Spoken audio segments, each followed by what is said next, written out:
A woman was cleaning glass shards with a mop when she cut her hand while wringing it out. She got an idea. She sketched a design for a retractable mop. She welded the mop handle herself, wrapped cotton thread around it, and secured it in place. The retractable mop was complete. When Joy sought investment for mass production, her sister opposed her. The investor asked Joy a question. If there's a gun in the room, and only one of you and your business competitor can survive, would you pick up the gun? That's a very strange question. This is money. Do you pick up the gun? I pick up the gun. After checking, the investor found a similar patent. Joy would need to pay the patent attorney a fee to avoid infringement claims. The attorney also had a factory that could supply parts at the lowest price. They argued. Soon, the angry officer found the billboard company and demanded the identity of the person who placed the ad. But the owner refused to disclose the information, citing privacy concerns. However, the answer was easy to guess.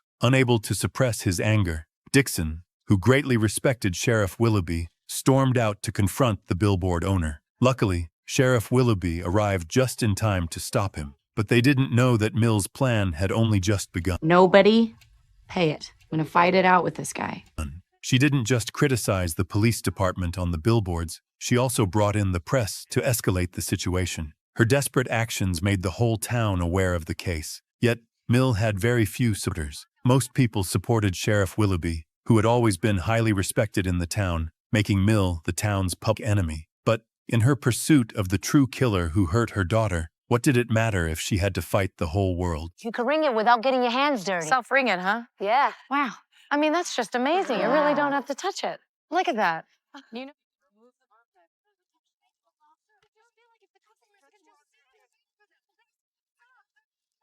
Ich kann dir nicht für dumm verkaufen! Du bist jetzt meine Frau. Und du machst gefälligst, was ich dir sage. Hast du mich verstanden? Mary, unable to tolerate her alcoholic husband, decided to make a living by glassblowing. But the crying of her child distracted her from working, so she took out a glass ball to calm the child. When the child saw the ball, he stopped crying. Mary thought the glass ball was too simple, so she painted it and ground up some broken glass into powder, sprinkling it on the ball. It was this little thing that changed her life. Mary was born in a small mountain village, where only men were allowed to work as glassblowers. Even in the cold winter, she and her sister had to go up the mountain to gather firewood to survive. But when they returned home, they found their father had not lit the fire, which seemed odd to them. They dropped the firewood and rushed into the house. They discovered that their father had died from a glass explosion caused by a gas leak. They lost their only support. After holding a funeral for their father, the two sisters worried about their future. Mary decided to try glassblowing, but her sister opposed it, as Mary had never done it before, only watched their father. Moreover, women doing this work would be looked down upon by men. One day, her sister took their father's glasswork to sell. After a difficult journey to a customer's shop, the customer lowered the price, claiming the glass bottle had a flaw in its mouth. In the end, the money from selling the goods was barely enough to get by. Fortunately, their father's friend Thomas found Mary and offered them a chance to work in his workshop. Mary shared the news with her sister, but her sister knew Thomas was a miser. As expected, despite their hard work, the two women could only earn enough to survive. However, Mary wasn't discouraged, because under her mentor's guidance, she learned to paint on glass bottles. But her sister complained a lot. You cannot do this to me anymore! I can't hit you. No, you can't. A woman was knocked to the ground. Her husband warned her, "I make the money here, so I make the rules." Her name was Belen. 6 years ago, she worked as a waitress. Her husband, Mike, saw Belen being harassed by a man. He stepped in and drove the man away. That's how they met and fell in love. They married soon after. Their married life seemed perfect. Mike's career was thriving, Belen was beautiful and kind, and they had a lovely daughter. 6 years later, while Mike was showering, Belen found a strange message. She called the number and heard a woman's voice. Mike had been cheating. Belen was devastated. When she confronted Mike, he admitted the affair and promised it wouldn't happen again. Though Belen was calm for the moment, their relationship became fragile. Mike didn't change. He only got worse. Finally, Belen couldn't take his betrayal anymore and yelled at him. At that moment, Mike showed his true colors. He knocked Belen to the ground and warned her, "Don't interfere. If you leave or call the police, I'll take revenge." After being hit, Belen was scared and didn't resist. She turned to her best friend for support. Her friend urged her to call the police, but Belen didn't want her child's father to end up in jail. That evening,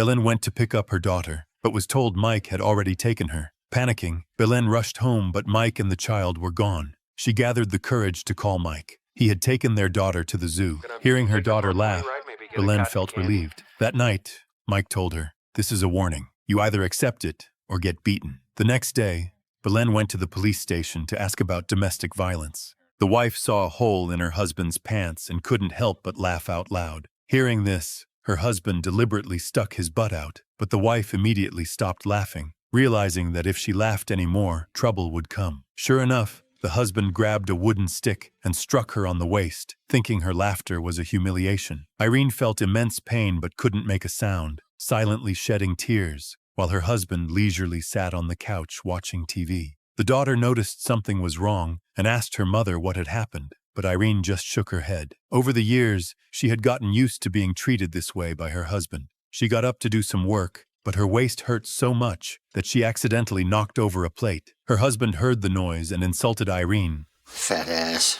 Lousy cooking. Put in that goddamn not realizing that she was already on the verge of breaking down. mouth."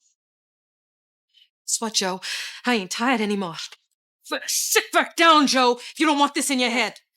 The daughter came downstairs to check, but Irene blocked her view with her body. Once the daughter went upstairs, the husband prepared to hit her again, but Irene suddenly threw an axe at him, threatening that he could either deal with her now or never lay a hand on her again. The husband was stunned into silence by Irene's resolve. From then on, the husband became much more obedient, and life gradually improved. However, something even more terrifying was about to happen. One day, during dinner, Irene noticed that her daughter, who had always done well in school, had been slipping in her grades, and whenever questioned, her daughter seemed absent-minded. While taking her daughter out for a walk to clear her mind, Irene suddenly noticed a pendant around her daughter's neck, one that belonged to her husband's family. How could he have so easily given it to their daughter? A terrifying thought appeared in her mind. Anna was hurt by her boss. She escaped, badly injured, and fainted on the road. Luckily, her neighbor, who secretly liked her, found her and saved her. Mary saw her sister's condition and felt deeply regretful. On the surface, her boss seemed kind, but he was actually very controlling. He punished Anna harshly just because she helped Mary with money during her vacation. Seeing Anna's lack of energy,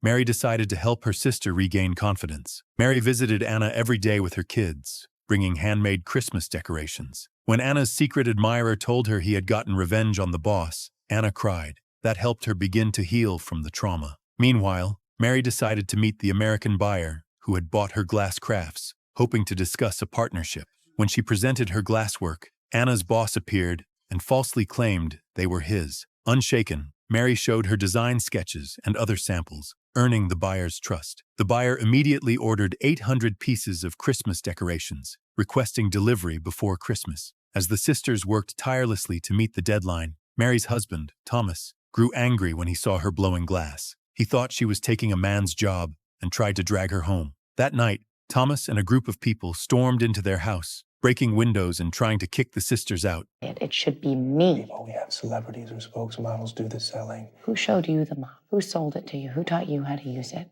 And who convinced you that it was great after you thought it was worthless? Joey stepped onto the live stage of a TV shopping show, but she didn't know what to say. At that moment, a phone call came in. Someone wanted to buy a mop that didn't require twisting by hand. It was Joey's friend. With newfound confidence, Joey started explaining the purpose behind inventing the mop, which was to keep hands dry